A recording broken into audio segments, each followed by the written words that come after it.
Financial markets పై పట్టు సాధించాలనుకునే వాళ్ళు Revanth conduct చేసే వెబినార్ కోసం ఈ నెంబర్ కి కాల్ చేయండి.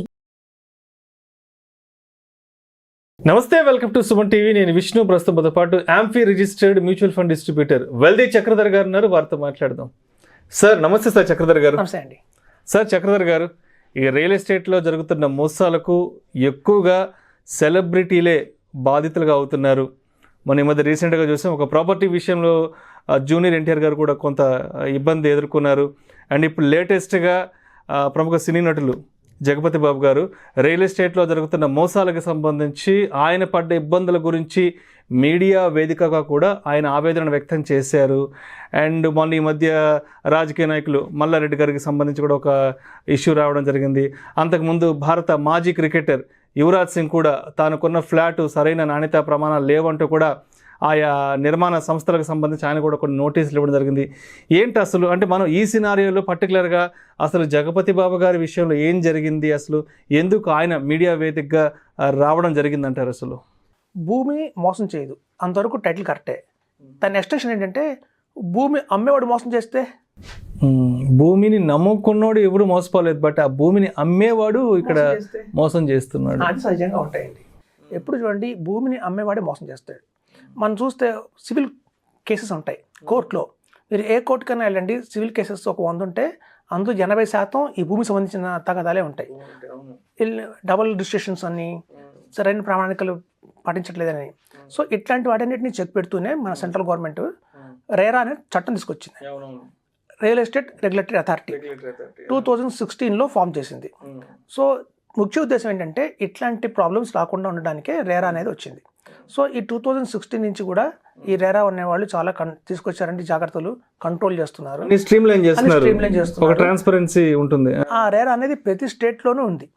మొత్తం మన 21 స్టేట్స్లో కూడా మనకి రేరా అనేది ఉంది. సో ప్రతి ఒక్క స్టేట్కి రేరాని పెట్టి వాళ్ళు కంట్రోల్ చేయడము, ఏదైనా మనం కన్స్ట్రక్షన్ చేయాలి అంటే ముందుకు వాళ్ళ దగ్గర అప్రూవల్స్ తెచ్చుకోవటము, బిల్డర్ అనేది చాలా పెట్టింది. సో ఇందులో ముఖ్యంగా రేరా చూసేది ఏంటి అంటే, ఇప్పుడు చూడండి, ఒక కన్స్ట్రక్టర్ బిల్డర్ ఎవరన్నా దగ్గర వాళ్ళని అప్రోచ్ అయితే వాళ్ళకి మినిమంగా 5-6 ఏళ్ల నుంచి అనుభవం ఉండాలి. ఆ రంగంలో అనుభవం ఉన్న వాళ్ళకి రేరా ఫస్ట్ అప్రూవల్ ఇస్తుంది. సో రేరా దగ్గర వాళ్ళు చాలా డాక్యుమెంట్స్ సబ్మిట్ చేయాల్సి ఉంటుంది. లింక్ డాక్యుమెంట్స్ కావచ్చు, ఎన్కంబరెన్స్ సర్టిఫికేట్ కావచ్చు, ఇట్లాంటివన్నీ కూడా సంబంధిత డాక్యుమెంట్స్ సబ్మిట్ చేయాలి. అయితే రేరా తీసుకుంటే ముఖ్యది ఏంటంటే ఒక అకౌంట్ క్రియేట్ చేస్తుంది, ఒక బ్యాంక్ అకౌంట్ క్రియేట్ చేస్తుంది. బిల్డర్ వాళ్ళు కానివ్వండి, వెంచర్లు వేసే వాళ్ళు కానివ్వండి, తీసుకొచ్చిన అమౌంట్ మొత్తం కూడా ఆ బ్యాంక్ అకౌంట్లోనే డిపాజిట్ చేయాలి.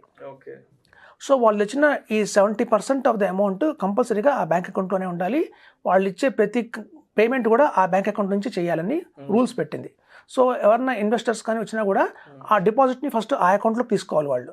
అలా ఎందుకు పెట్టింది అంటే, రేపొద్దున ఈ బిల్డర్ కట్టకపోయినా ప్రొటెక్షన్ అయితే ఉంటుంది కదా. డిపాజిటర్స్ కానివ్వండి, లేకపోతే బిల్డర్స్ ఎవరైతే ప్లాట్ కొనుక్కుంటున్నారో వాళ్ళ డబ్బులు కంట్రోల్లో ఉంటాయి. కంట్రోల్ ఉన్నప్పుడు ఈ బిల్డర్ ఏదైనా పొరపాటు చేసినా ఇంకో బిల్డర్ ఆ డబ్బులు ఇచ్చి కంప్లీట్ చేయించవచ్చు. సో అమౌంట్ అంతా ఒక దగ్గర పార్క్ చేసి పెట్టాలి, కంపల్సరీగా పెట్టాలి. అలాగే మోర్టగేజ్ అంటారండి. అంటే చూడండి, హైరేజ్ అపార్ట్మెంట్స్ ఉన్నాయనుకోండి, హైరేజ్ అపార్ట్మెంట్స్ ఒక 20 ఫ్లోర్స్ ఉన్నాయనుకోండి, రేరా వాళ్ళు ఏం చేస్తారంటే first ground floor, first floor వాళ్ళ దగ్గర పెట్టుకుంటారు మోర్టగేజ్. దాన్ని అమ్మడానికి వీలు లేదు, దాన్ని అమ్మనీరు. మనం ఎప్పుడు అమ్మాలంటే ఈ సెకండ్ ఫ్లోర్ నుంచి వాళ్ళు అమ్మడానికి పర్మిషన్ ఉంటుంది. సో ఈ సెకండ్ ఫ్లోర్ నుంచి మొత్తం 19 ఫ్లోర్స్ వాళ్ళు బిల్డర్ అమ్ముకుంటారు. సో ఇప్పుడు జనరల్గా ఏంటంటే ఈ రేరా కంపెనీ వాళ్ళు ఇంకా చేసేది ఏంటంటే, మనం అనుకుందాం ఢిల్లీలో యువరాజ్ సింగ్ కూడా కొంచెం ఫేస్ చేసాడు అని, సరిగ్గా మెయింటైన్ చేయలేదు. దానికోసంగా కూడా ఏంటంటే 5 సంవత్సరాల దాకా కూడా అది బిల్డర్ రెస్పాన్సిబిలిటీ అని చెప్పింది రేరా. అంటే మనం కట్టిన గోడలు ఏదైనా క్రాక్ ఇచ్చినా కూడా అప్ టు 5 years దాకా కనుక మళ్ళీ ఆ బిల్డర్దే రెస్పాన్సిబిలిటీ. ఆ మొత్తం అపార్ట్మెంట్ కనుక డ్యామేజ్ ఉన్న చిన్న మైనర్ రిపేర్స్ వచ్చినా కూడా వాళ్ళే సరి చేయాలని చెప్పేసి అలాంటి చట్టాలు కూడా తెచ్చాయి. సో ఇన్ని చట్టాలు తెచ్చినా కూడా జరిగే ప్రాబ్లమ్స్ జరుగుతూనే ఉన్నాయి. మోసం చేసేవాడు మోసం చేయకుండా ఆగట్లేదు. సో దానికి తగ్గట్టుగా ఏంటంటే మనం చూసుకోవాల్సిన రెస్పాన్సిబిలిటీ మినిమంగా ఏంటంటే, ఒక ఇన్వెస్టర్గా చూడాల్సింది ఏంటంటే, రేరా ఏదైనా మనం తీసుకునేటప్పుడు ఫస్ట్ లింక్ డాక్యుమెంట్ అనేది మోస్ట్ ఇంపార్టెంట్ అండి. లింక్ డాక్యుమెంట్ ఏంటంటే, మనతో ముందు ఈ ప్రాపర్టీని ఎవరు కొన్నారు, వాళ్ళ ముందు ఈ ప్రాపర్టీని ఎవరు కొన్నారు, వాళ్ళ ముందు ఎవరు కొన్నారు, అట్లా మనం 1950 నుంచి తీసుకోవాలంటారు. అంత చరిత్ర. సో అంత 1950 నుంచి కనుక లింక్ డాక్యుమెంట్ తీసుకుంటే మనం 100% సేఫ్లో ఉన్నట్టే లెక్క. తర్వాత ఎన్కంబరెన్స్ సర్టిఫికేట్ కంపల్సరీ తీసుకోవాలండి.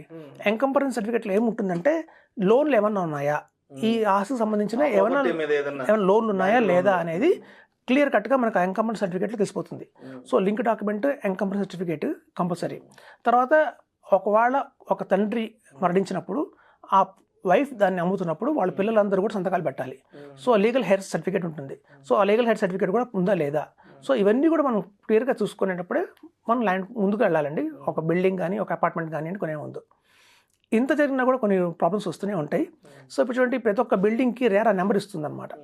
ఆ రేరా నెంబర్ కొడితే ఆ మొత్తం తాలూకు సంబంధించిన ఇన్ఫర్మేషన్ అంతా అందులో పెట్టుబడి ఉంటుంది. ఇప్పుడు చూడండి, ఫర్ ఎగ్జాంపుల్ చెప్తాను, మనం తెలంగాణలో ఏదైనా ఒక ఫ్లాట్ కొందాం అనుకున్నాము, అది ముందు మనం చెక్ చేసుకోవచ్చు. ఆ బిల్డింగ్ బ్రోచర్ ఇచ్చేటప్పుడే ఆ బ్రోచర్ మీద క్లియర్గా మెన్షన్ చేస్తారు, రేరా నెంబర్ మెన్షన్ చేస్తారు. ఈవెన్ బోర్డింగ్స్లో కూడా ఆ రేరా నెంబర్, ఆ పర్టికులర్ ప్రాజెక్ట్కి రేరా నెంబరు మెన్షన్ చేస్తారు. సో ఆ మెన్షన్ చేసిన ఆ నెంబర్ని మనం rera.telangana.gov.in అనే వెబ్సైట్కి వెళ్ళాలండి. అదే ఏపీలో అయితే rera.ap.gov.in ఆ వెబ్సైట్లోకి వెళ్ళాలి. ఆ వెబ్సైట్లోకి వెళ్ళి ఆ పర్టికులర్ రేరా నెంబర్ మనం ఎంటర్ చేస్తే ఆ అపార్ట్మెంట్ కడుతున్న బిల్డర్ ఎవరు, ఆయన గతంలో ఉన్న ఎక్స్పీరియన్స్ ఏంటి, ఇప్పుడు దాని ప్రెసెంట్ స్టేటస్ ఏంటి, ఎంత కట్టారు, ఎంతవరకు అప్రూవల్స్ పెండింగ్లో ఉన్నాయా, కంప్లీట్ అయ్యాయా అనే క్లియర్ ఇన్ఫర్మేషన్ అయితే వస్తుందండి. సో ఇట్లాంటివన్నీ జాగ్రత్తలు తీసుకుని తదుపరిగా మనం కొనమని చెప్తున్నాం. అందరికీ నమస్కారం. రియల్ ఎస్టేట్ ఈ మధ్య మోసాలు జరుగుతున్నాయి, అందరికీ తెలుసు. సీఎం రేవంత్ రెడ్డి గారు కూడా చెప్పారు. రీసెంట్ గా నేను ఒక యాడ్ చేశాను, నన్ను మోసం చేశారు, చెక్ కూడా డిజానర్ చేశారు. చెక్ రాగానే పోస్ట్ లో అది కూడా పోస్ట్ చేసి వాళ్ళ వివరాలు మీకు చెప్తాను. ఏదైనా రేరా పర్మిషన్స్ అన్ని చూసుకుని జాగ్రత్తగా ఉంటాను. Thank you. అయితే ఇక్కడ పర్టికులర్గా ఈ సినారియోలో అంటే జగపతి బాబు గారికి సంబంధించి అసలు వచ్చిన ఇబ్బంది ఏంటి, ఆయన ఎందుకు సోషల్ మీడియా వేదికగా కూడా ఆయన పడ్డ ఇబ్బందిని షేర్ చేసుకోవడం జరిగింది, ఆయన విషయంలో పలానా రియల్ ఎస్టేట్ కంపెనీ వాళ్ళు ఏం చేశారు, అసలు ఏం జరిగింది అసలు? ఇప్పుడు జనరల్గా ఎందుకంటే సెలబ్రిటీని పెట్టుకుంటారు వీళ్ళు ఏదైనా అడ్వర్టైజ్మెంట్ ఇవ్వడానికి, బ్రాండింగ్ కోసం. అంటే చాలా మంది ఆయనను చూసి వెళ్తారు. ఒక పర్టికులర్ నమ్మకమైన సంస్థ, ఇంత పెద్ద యాక్టర్ మనకి భరోసాగా చెప్తున్నారు అని. సో మనం ఆయన ఫేస్ చూసి ఆయన చెప్పిన యాడ్ చెప్పారు కానీ చెప్పి కొనేవాళ్ళు చాలా మంది ఉంటారు, ఆయన ఫాలోవర్స్ చాలా మంది ఉంటారు. సో ఆయన ఉద్దేశం ఏంటంటే, నేను మోసపోయాను, నాకు ఇచ్చిన చెక్ వాళ్ళు ఇంకా ఎన్కాష్ చేసుకోలేకపోయాను, డిజానర్ అయింది, సో నన్నే మోసం చేశారు కాబట్టి వాళ్ళు కన్స్ట్రక్ట్ చేస్తున్న ల్యాండ్ కూడా ఏదైనా లిటిగేషన్ ఉంటుందేమో, నన్ను చూసి కొనకండి, నేను చెప్పానని చెప్పి కొనకండి. ఆయన ఒక మంచి క్లియర్గా మెన్షన్ చేశారండి. సెలబ్రిటీస్ చెప్పాం కదా అని చెప్పి మీరు కొనకండి, రేరాని చూడండి. మీరు మాకంటే కూడా మీరు ముఖ్యంగా ఇంపార్టెన్స్ ఇవ్వాల్సింది రేరాకి.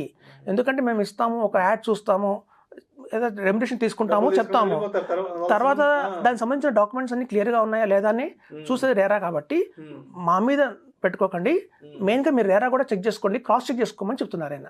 ఆయన సోషల్ మీడియాలో నేను చూశానండి, చాలా వాటిలో స్పెసిఫిక్గా చెప్పింది అదే. యాడ్ ఇచ్చామని కాదు, రేరా కూడా ఉందో లేదో ఫాలో చేసుకోండి బాగా, ఆ రేరాలో క్లియర్గా ఉంటే మటుకు ప్రొసీడ్ అవ్వండి అని చెప్తున్నారు. అయితే ఇక్కడ ప్రధానంగా చెక్కు విషయంగా కొంత ఇబ్బంది ఫేస్ చేయడం జరిగిందంటూ కూడా చెప్తున్నారు. ఏంటి అంటే, వాళ్ళు ఇచ్చిన చెక్కు బౌన్స్ అవ్వడం వల్ల ఇదంతా జరిగింది. ఒక ప్రామిస్ అండి, ఎప్పుడైనా సరే మనం చెక్ ఇచ్చాము అంటే ఏంటంటే మేము ప్రామిస్ చేసినట్టే. సో నేను ఆఫ్టర్ ఒక చెక్కి నేను ప్రామిస్ చేయలేకపోతుంటే రేపు నా దగ్గర పెట్టుబడి ఇన్వెస్టర్స్కి నేను ఏం ప్రామిస్ నిలబెట్టుకుంటాను, ఇన్ టైంలో నేను అది కన్స్ట్రక్షన్ చేసిస్తానా లేదా, చెప్పిన క్వాలిటీ ఇస్తానా లేదా అని ప్రామిస్ వాళ్ళు బ్రేక్ చేసే అవకాశం చాలా ఉంది కదా అని ఆయన థాట్. అంటే ఒక సెలబ్రిటీ స్థాయిలో ఉన్న తనను కూడా మోసం చేశారు, బట్ అది ఇంకా సామాన్యులు ఇక్కడ ఇంకా మోసపడంగా ఇక్కడ ఇంకా ఈజీ అవకాశం ఉందంటూ కూడా. సో ఏదైతే వాళ్ళు చేస్తున్న యాడ్స్ ఏవైతున్నాయో అడ్వర్టైజ్మెంట్స్, సో మమ్మల్ని చూసి కొనకండి, రేరా నిబంధనలు ఏవైతే ఉన్నాయో ఇవన్నీ క్లియర్ కట్గా తెలుసుకొని మీరు ప్రాపర్టీస్ కొనట్టు కూడా ఆయన చెప్పారనమాట. ఓకే, యాక్చువల్గా ఏంటంటే అప్రూవల్స్ కూడా చాలా మెయిన్ ఇంపార్టెంట్ అండి. ఇందులో కొన్ని అప్రూవల్స్ హెచ్ఎండిఏ ఉంటాయి, కొన్నేమో డిటిడిసి ఉంటాయి, కొన్నేమో మన రేరాతో పాటు ఐడెంటిటీగా చాలా ఉంటాయి. సో ఈ హెచ్ఎండిఏ లేఅవుట్లో ఉన్నవి హెచ్ఎండిఏ అప్రూవల్స్ ఉన్నాయి లేదా, జిహెచ్ఎంసీలో ఉన్నవి జిహెచ్ఎంసీలో లేఅవుట్లో ఉన్న పర్మిషన్స్లో ఉన్నాయా లేవా, ఎందుకంటే డ్రైనేజ్, మున్సిపాలిటీ, వాటర్, ఫైర్. ఇప్పుడు చూడండి, ఒక వెంచర్ వేసేయాలన్నా, ఒక హైరీస్ అపార్ట్మెంట్ కొట్టాలన్నా కూడా వాళ్ళు చాలా దగ్గర నుంచి పర్మిషన్ తెచ్చుకోవాలి, నో అబ్జెక్షన్ సర్టిఫికేట్ తెచ్చుకోవాలి. ఈవెన్ ఇప్పుడు చూడండి, ఫైర్ అథారిటీ నుంచి పర్మిషన్ తెచ్చుకోవాలి. అలాగే ఈ ఎన్విరాన్మెంటల్ అంటారు, అంటే ఈ గ్రీనరీని నేనేం పాడు చేయట్లేదు, నా వల్ల సీవేజ్ ఎలా చేస్తున్నాను నేను, అదంతా కూడా చాలా కఠినమైన మంచి సర్టిఫికేట్ అండి, వాళ్ళు సర్టిఫికేట్ చేయాలి. సో ఎన్విరాన్మెంటల్ నుంచి కూడా సర్టిఫికేట్ తెచ్చుకోవాలి. అలాగే మనకి ఏంటంటే ఈ నల్లా కన్వెన్షన్ అంటారు, అది కూడా చాలా ప్రాపర్గా ఉండాలి. చూడండి చాలా మంది ఫామ్ ల్యాండ్స్ ఉంటాయి, ఆ ఫామ్ ల్యాండ్స్నే మన రెసిడెన్షియల్ లేఅవుట్స్గా మారుస్తారు, దాన్ని నల్వా కన్వర్షన్ అంటారు. ఆ పర్టికులర్గా లేకపోతే మాత్రం మళ్ళీ ఫామ్ ఎప్పుడు చూడండి రెసిడెన్షియల్ ఏరియాలో చేయకూడదు. ఫామ్ ల్యాండ్ అంటే రెసిడెన్షియల్ ల్యాండే. ఇక్కడ చాలా హైదరాబాద్లో జరుగుతుంది ఏంటంటే ఫామ్ ల్యాండ్ కూడా వాళ్ళు స్క్వేర్ యార్డ్స్ కింద మార్చి అమ్మేస్తున్నారు. సో పక్కగా అది కన్వర్ట్ అయిందా లేదా, రేపు ఫ్యూచర్లో మీకు ఇబ్బంది పడకుండా ఉంటారని ఆ నల్లా కన్వర్షన్ సర్టిఫికేట్ కూడా చూసుకోవాలి, ఉందా లేదా అథారిటీ నుంచి. అలాగే ఏరోనాటిక్ అథారిటీ, ఇప్పుడు ఎయిర్ ఇండియా నుంచి కూడా వాళ్ళ పర్మిషన్ రావాలి. సో ఎందుకంటే వాళ్ళకి హై రైజ్ అపార్ట్మెంట్స్ కట్టేటప్పుడు ఏంటంటే ఆ ఫ్లైట్స్కి ఏమైనా ఇబ్బంది జరుగుతుందా లేదా అని కూడా చూసుకుంటారు అనమాట. సో ఎయిర్పోర్ట్ అథారిటీ నుంచి కూడా వాళ్ళకి మనకి రిపోర్ట్ కావాలి. సో ఇవన్నీ పక్కడ్బందీగా ఉన్నాయా లేవా అని చూసిన తర్వాత అప్రూవల్స్ ఇవ్వాలి. ఇప్పుడు చూడండి ఈవెన్ మన గుజరాత్లో అనుకుంటాను, నిన్న మనం చూసాము ఒకటి, ఒక ప్లే జోన్లో ఫైర్ యాక్సిడెంట్ అయిపోయి చాలామంది చనిపోయారు. దానికి ఫైర్ అప్రూవల్స్ సరిగ్గా లేవు, అంటే ఎగ్జిట్ సరిగ్గా లేదు. ఎందుకంటే ఎప్పుడైనా సరే ఫైర్ చూసేది ఏంటంటే ఎస్కలేటర్లు ఉన్నాయి, అది ఓకే, మనకి ఒకవేళ ప్రమాదం జరిగితే వేరే వెళ్ళే అవకాశం ఉందా లేదా, అక్కడ ఓపెన్ గా ఉందా లేదా, ఆల్టర్నేటివ్ సోర్సెస్ బయటకు వెళ్ళడానికి అవన్నీ కూడా ఫైర్ వాళ్ళు ఇన్స్పెక్ట్ చేస్తారు. సో కాబట్టి ఏంటంటే ఇవన్నీ కూడా ప్రికాషన్స్ అండి. ఈ సర్టిఫికేట్స్ అన్నీ ఉన్నాయి, ఆ స్టెప్ బై స్టెప్ చూసుకున్న తర్వాత మనం ఫర్దర్గా ముందుకు వెళ్ళాలి. Thank you so much Chakradhar గారు. థ్యాంక్స్. ఫైనాన్షియల్ మార్కెట్స్ పై పట్టు సాధించాలనుకునే వాళ్ళు రేవంత్ కండక్ట్ చేసే వెబినార్ కోసం ఈ నెంబర్ కి కాల్ చేయండి.